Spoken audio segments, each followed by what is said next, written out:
ప్రియ సోదరి సోదరుడా, వాక్యాన్ని ప్రేమించి, వాక్యాన్ని ధ్యానించి, వాక్యం విశ్వాసం ఉంచిన మనందరికీ ఈ వాక్యం ద్వారానే ప్రభువు మన ఆశీర్వాద కుమ్మరించేవారుగా ఉన్నారు. ఎందుకు నేను వాక్యము వాక్యము వాక్యం అని చెప్తున్నానంటే, ఆయన వాక్యం లేకుండా మాట్లాడకుండా ఏది చేయలేదు. ఆది కాండం 1వ అధ్యాయంలో ప్రారంభమైన దేవుని మాట యేసుక్రీస్తులో శిలువ మీద మరణించినప్పుడు మాట్లాడుతూనే ఉన్నాడు. ఆయన అక్కడితో ఆయన చనిపోయాడు కదా అని ఆయన మాటలు ఆగిపోలేదు.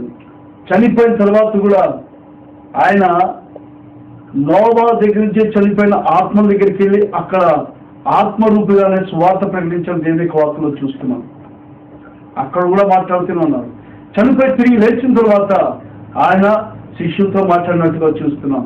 మన ఆరోహణ అయిపోయి ఆయన పరలోకి వెళ్ళిన తర్వాత పరలోకంలో ఆయన మాట్లాడుతూనే ఉన్నాడు. అంటే ఆయన మాట్లాడడం మానేలేదు. ఆయన మాట్లాడుతున్నాడు. నీ కొరకు నా కొరకు తండ్రి కృపాసనాసనుడే ఉండి విజ్ఞాపన చేస్తున్నాడు యేసు ప్రభు. అంటే ఆయన మాట్లాడుతూనే ఉన్నాడు. మాట్లాడే దేవుడు ఆయన.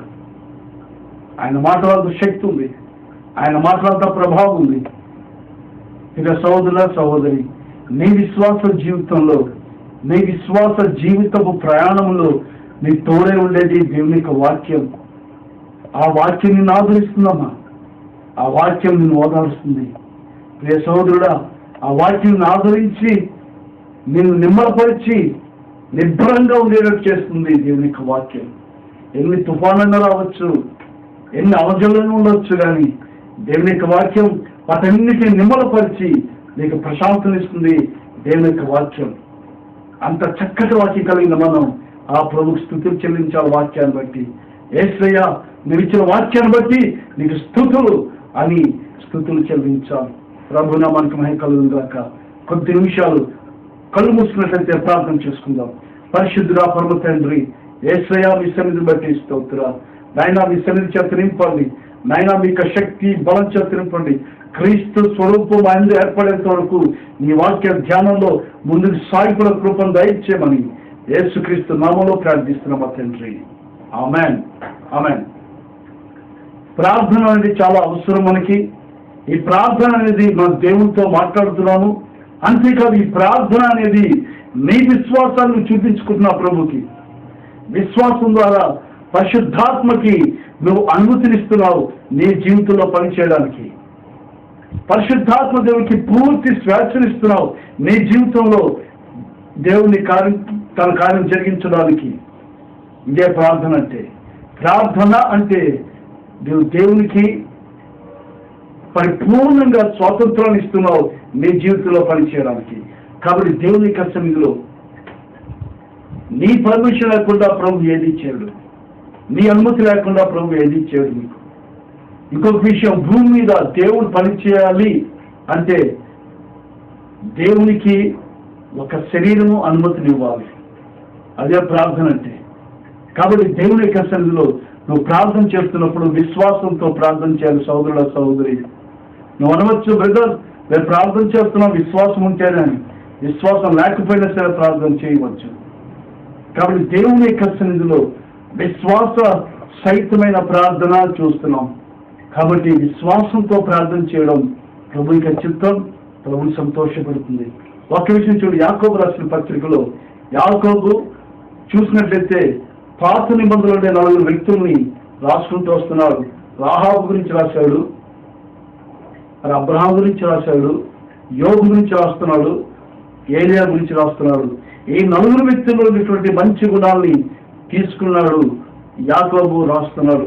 రాహాబులో అతిథి సత్కారం చేసే గుణం ఉంది, అబ్రహాంలో విశ్వాసం ఉంది, యోబులో సహనం ఉంది, మరి ఏలియాలో ఆసక్తితో ప్రార్థన చేసేది ఉంది. చూడండి, ఏలియా గురించి దేవుని యొక్క వాక్యంలో ఈ విధంగా రాయబడి ఉంది.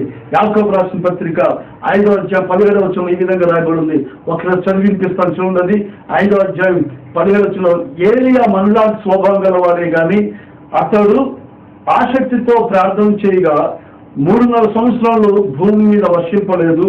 అతను మరలా ప్రార్థన చేయగా ఆకాశం వర్షం ఇచ్చిన, భూమి తన ఫలాన్ని ఇచ్చాను. ఏలియా మనలాంటి స్వభావం గలవాడే. ఏలియా ఇది మనకంటే గొప్పవాడు అనుకోకండి. ఏలియా మనలాంటి స్వభావం గలవాడే. మనకి ఎటువంటి స్వభావం కలిగి ఉన్నామో ఏలియా కూడా అటువంటి స్వభావం కలిగి ఉన్నాడు. అయితే ఏలియాకి మనకుండే తేడా ఏంటంటే ఆయన ఆసక్తితో ప్రార్థన చేశాడు. ఆసక్తితో ప్రార్థన అనేది చాలా అవసరం. విశ్వాసంతో చేసే ప్రార్థన రెండు అవసరం. నువ్వు ఎంత ఆసక్తితో ప్రార్థన చేసినా అందులో విశ్వాసం లేకపోతే ఆ ప్రార్థన పనిచేయదు. కాబట్టి ఏలియా ఆసక్తితో ప్రార్థన చేశాడు. అసలు ఆసక్తితో ప్రార్థన చేయడం అంటే ఏంటి? ఆసక్తితో ఎలా ప్రార్థన చేయాలి? అసలు ఆసక్తితో ప్రార్థన అంటే ఏంటి? ఏలియా గురించి ఆలోచించినట్లయితే ఏలియా రాజు దగ్గరికి వెళ్ళి చెప్పేశాడు, వర్షం కురవదు అని. నేను మళ్ళీ తిరిగి చెప్పేంత వరకు వర్షం కురవదు అని చెప్పేసి వచ్చేసాడు. మరి వర్షాకాలం వచ్చింది. ఎండాకాలం మామూలే, వర్షాలు పడవు, అందరికీ తెలిసిందే. అయితే వర్షాకాలం వచ్చింది. వర్షాకాలం భయంకరమైన మబ్బులు వచ్చేసాయి. అప్పుడు రాజు ఏలియా కబురు పెట్టింటాడు, ఏలియా నువ్వు చెప్పిందేంటి? చూడు మబ్బులు ఎలా ఉన్నాయో, ఆకాశాన్ని కమ్మేస్తుంది, ఇప్పుడు తుఫాను వస్తుంది, భయంకరమైన కుంభవృష్టి కురుస్తుంది, వర్షం పడుతుంది అన్నప్పుడు ఏలియా మళ్ళీ రూమ్లోకి వెళ్ళిపోయి ప్రార్థన చేస్తున్నాడు. ప్రభువా ఆ యొక్క మబ్బులు ఉండడానికి వీలేదు, వర్షం పడడానికి వీలేదు, నేను చెప్పాను ప్రభు, నా మాట ప్రకారం అది జరగాలి ప్రభు అని తిరిగి మళ్ళీ ప్రార్థన చేశాడు. మళ్ళా ఆ మబ్బులన్నీ వెళ్ళిపోయి మామూలు ఎండ వచ్చింది. ఈ వర్షాకాలం అంతా కూడా వర్షం పడలేదు. 1 సంవత్సరం గడిచిపోయింది. 2వ సంవత్సరం వచ్చింది. 2వ సంవత్సరం వచ్చిన తర్వాత కూడా మళ్ళీ వర్షాకాలం వచ్చింది. మళ్ళీ మబ్బులు వచ్చేస్తే మళ్ళీ రాజు కబురు పెట్టాడు, ఏదో 1 సంవత్సరం అయితే నువ్వు వర్షం ఆపగలవు, 2వసారి చూడు ఈ మబ్బులు వచ్చాయి, ఈ మబ్బులు ఎవరు ఆపగలరు, ఈ వర్షాన్ని ఎవరు ఆపగలరు, చూడు ఎలాగుందో, ఎలా మబ్బు పెట్టిందో అన్నప్పుడు మళ్ళా తిరిగి వెళ్ళి ప్రార్థన చేస్తున్నాడు, ప్రభువా ఈ మబ్బులు ఉండడానికి వీల్లేదు, నేను ప్రార్థన చేశాను, నేను ప్రకటించాను వర్షం పడకూడదని, వర్షం పడదు అని మళ్ళా తిరిగి ప్రార్థన చేస్తున్నప్పుడు మబ్బులు వెళ్ళిపోయి ఆ విధంగా 3.5 సంవత్సరాలు జరిగింది. 3 సంవత్సరాలు జరిగిన తర్వాత రాజు తిరిగి ఏలియాను పిలిచించాడు. ఏలియా ఇక చాలు, దయచేసి వర్షము అనుకుంటాను, ప్రార్థన చేయదు, ఇంకా మబ్బులు వచ్చాయి, అయితే నువ్వు ప్రార్థన చేయి, నువ్వు ప్రార్థన చేస్తే వర్షం పడుతుందన్నాడు. హల్లెలూయా, ప్రభునామానికి మహిమ కలుగును గాక. కాబట్టి ఇక్కడ చూసినట్లయితే ఏలియా సృష్టినంతా తను కంట్రోల్ చేస్తున్నాడు విశ్వాసం ద్వారా. అయితే ఒక విషయం ఏంటంటే ఏలియా మనలాంటి స్వభావం గలవాడే అని రాయబడి ఉంది. మనలాంటి స్వభావం గలవాడే. ఆసక్తితో ప్రార్థన చేయి. కనిపిస్తున్న పరిస్థితులను చూసి విశ్వాసంతో ముందుకెళ్ళడం కాదు, నీ హృదయంలో విశ్వాసాన్ని బట్టి నువ్వు పరిస్థితులు మార్చుకోవాలి.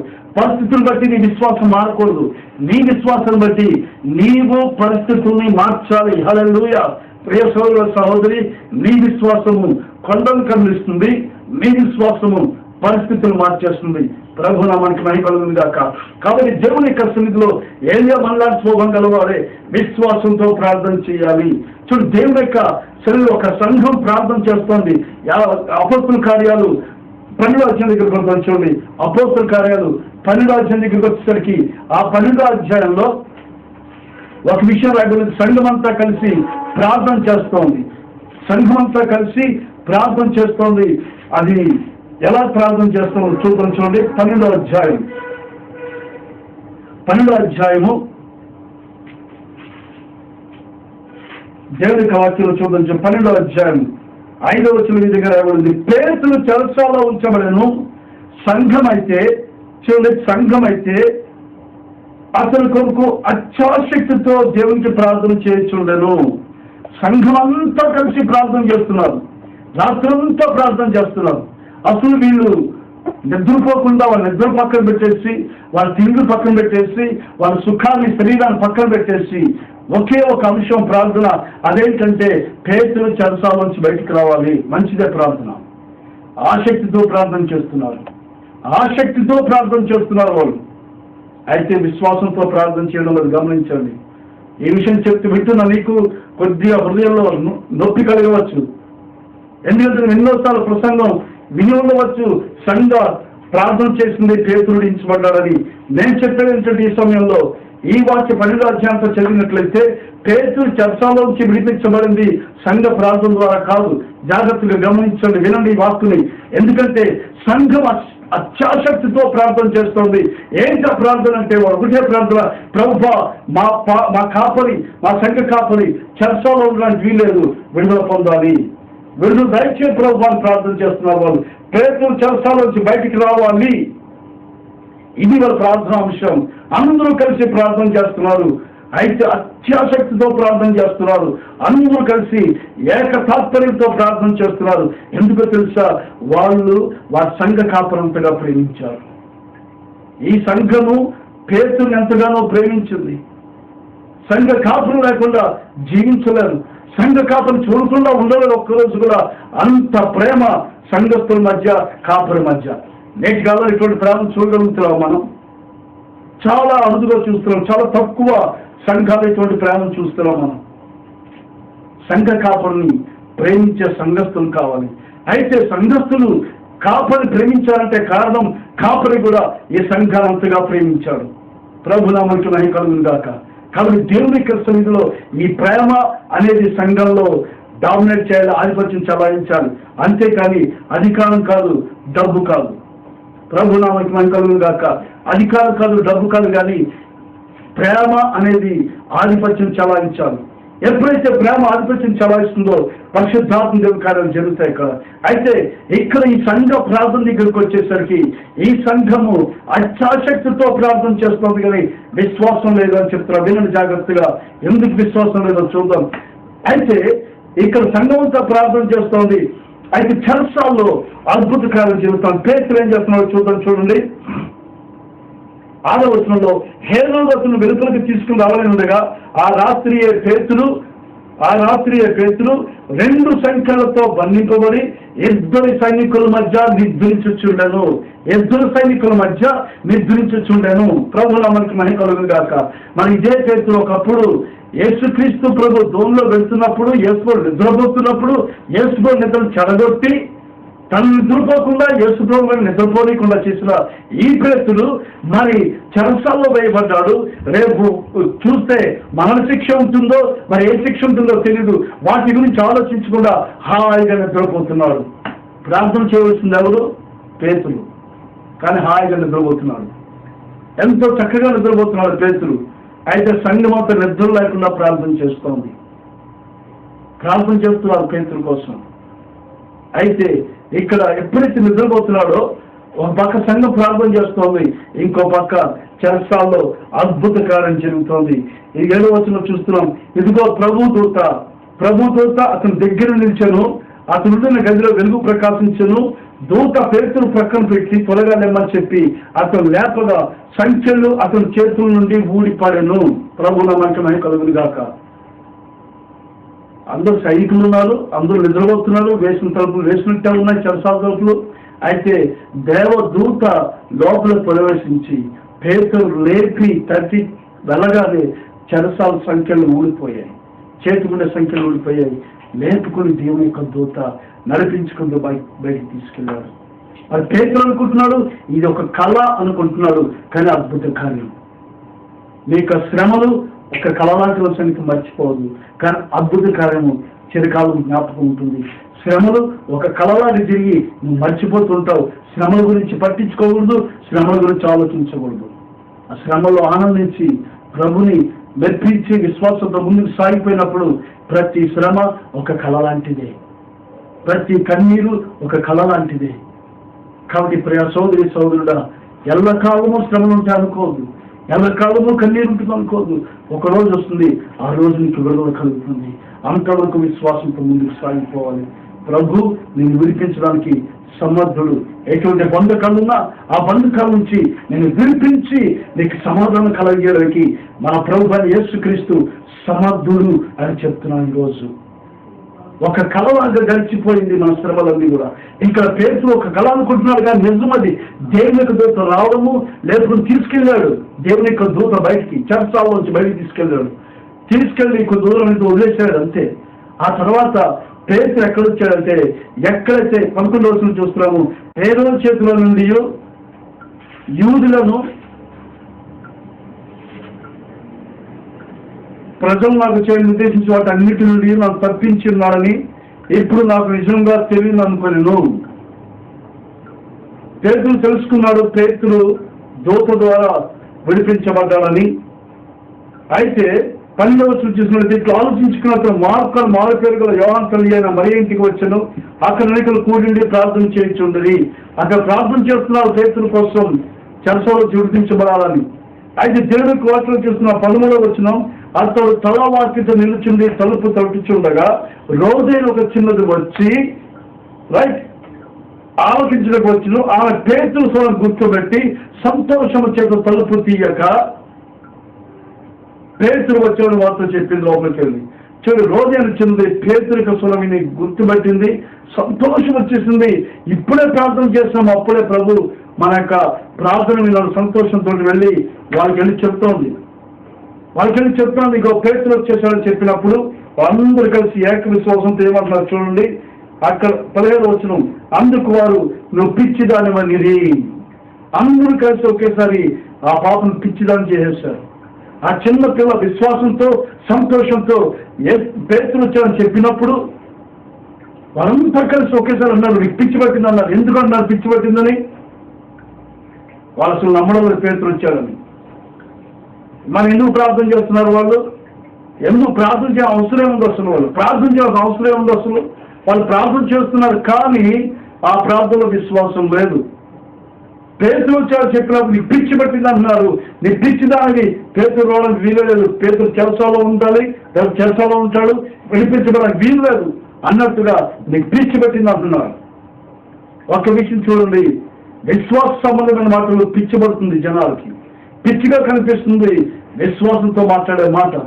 విశ్వాసం మాట్లాడే ప్రతి మాట ఈ ప్రకృతి సంబంధికి అది పిచ్చిగానే కనిపిస్తుంది. కొరింథీయులకు రాసిన 1వ పత్రిక 2వ అధ్యాయంలో రాబడింది, ప్రకృతి సంబంధి దేవుని ఆత్మ విషయాన్ని అర్థం చేసుకున్నాడు, అవి మనకి పిచ్చితనంగా వెరితనంగా ఉంటాయని. ఆత్మ సంబంధి మాత్రమే ఆత్మ సంబంధ విషయాలు అర్థం చేసుకుంటాడు. విశ్వాస సంబంధం మాత్రమే విశ్వాస సంబంధం మాటలు అర్థం చేసుకుంటారు. అందరూ విశ్వాస సంబంధులే ఇక్కడ. కానీ ఆ చిన్న పిల్ల పేతురు చెప్పినప్పుడు నీకు పిచ్చి పట్టింది అంటున్నారు. కారణం ఏంటి? వాళ్ళు నమ్మడం అసలు వాళ్ళ ప్రార్థనలో విశ్వాసమే లేదు అన్న సంగతి ఇక్కడ అర్థమవుతోంది. అయినా సరే తాను చెప్పిందే నిజమని ఆ రోజు ఇంకా చెప్తుంటే అతను కాదు, అతను దూత అంటున్నా అంటే అతను రావడానికి వీలే లేదు. పేతురు చెరసాలకు రావడానికి వీలే లేదు. మరి ఎందుకు ప్రార్థన చేస్తున్నారు? రాత్రంతా పేతురు పంపించి చెరసాలలోంచి మా కాపురు లేకుండా మేము జీవించలేం, పేతురు విడుదల పొందాలని ప్రార్థన చేస్తున్నారు. పేతురు వచ్చిన తర్వాత నమ్మలేని స్థితిలో ఉంది సంఘం. అంటే ఈ ప్రార్థన చేసే ప్రయోజనం ఏంటి? అసలు ఈ ప్రార్థనలో విశ్వాసం ఉందా? లేదు అసలు.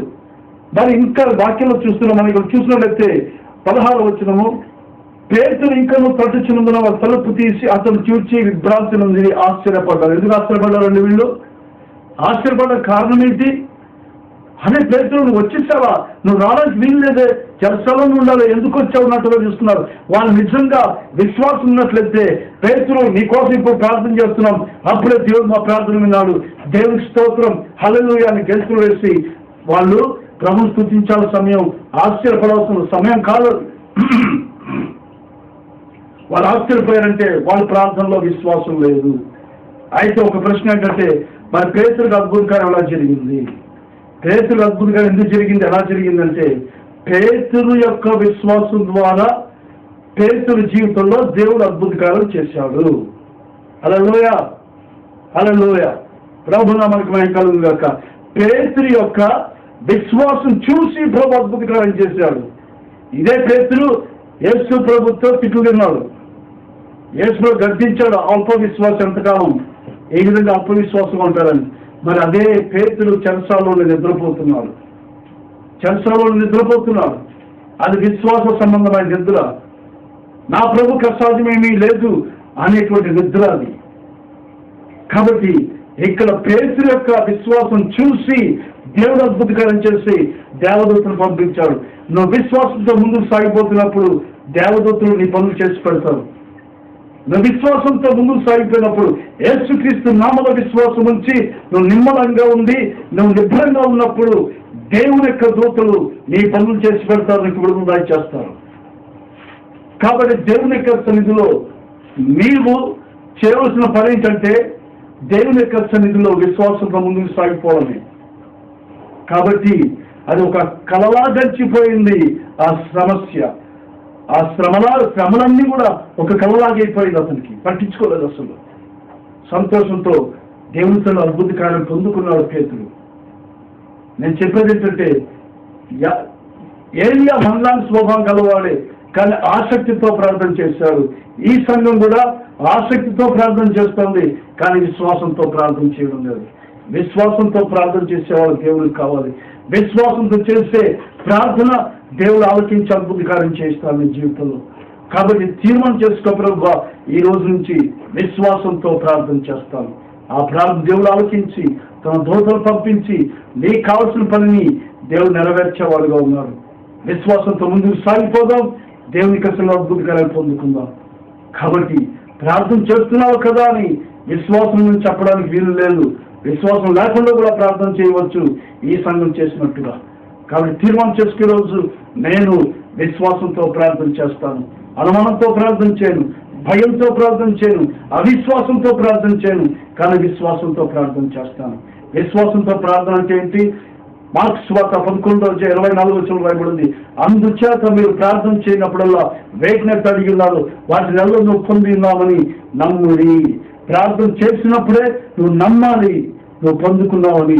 అది విశ్వాసంతో ప్రార్థన చేయడం. కానీ ఈ సంఘం, పేతురు సంఘం విశ్వాసంతో ప్రార్థన చేయలేదు. నిజంగా చేసింటే ప్రార్థన చేసినప్పుడే నమ్మేవారు, ఇదిగో ప్రభు అద్భుత కార్యం చేశారు. వాళ్ళు ఆశ్చర్యపోయేవారు కాదు, ఆ చిన్నపిల్లల్ని పిచ్చి పట్టిందనేవారు కాదు, లేకపోతే అతను దూత అనే మాటలు వచ్చేవి కాదు. ఈ 3 సంఖ్యలు బట్టి చెప్పొచ్చు, ఈ సంఘం ప్రార్థన చేస్తోంది ఆసక్తితో, కానీ విశ్వాసంతో కాదు.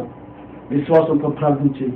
నువ్వు ఉపవాసం ప్రార్థన చేస్తూ ఉండవచ్చు, రాత్రంతా ప్రార్థన చేస్తూ ఉండవచ్చు, అసలు నీవు రాత్రి పగలు కూడా ప్రార్థన చేస్తూ ఉండవచ్చు. విశ్వాసం లేకపోతే నీ ప్రార్థన సమాధానం రాదు. దేవునితో తీర్మానం చేసుకో, ఒక్కసారి నీ విశ్వాసంలో పరీక్ష చేసుకో. ప్రభు సన్నిధిలో ప్రార్థన చేసుకుందాం. పరిశుద్ధులా మీకే స్తోత్రం. నైనా బిడ్డలు వింటున్న వాక్యాన్ని బట్టి ప్రార్థన చేస్తున్న బిడ్డల్ని మీ విశ్వాసం చేత నింపండి. వారు చేసే ప్రతి ప్రార్థన విశ్వాసయుతంగా ఉండడానికి కృప దయచేయను. వారి విశ్వాసమైన ప్రార్థన విని అద్భుత కార్యాలు జరిగించి దేవదూతలకు ఆజ్ఞాపించండి ప్రభావ పనులు చేయడానికి. అయినా వింటున్న ప్రతి ఒక్కరిని మీ విశ్వాసం చేత నింపినందుకే స్తోత్రం. నైనా మీకే వందనాలు చెల్లించుకుంటున్నాం. వారి విశ్వాసం మీద దాడి చేసే దురాత్మ శక్తులను యేసు నామములో లయం చేస్తున్నాం.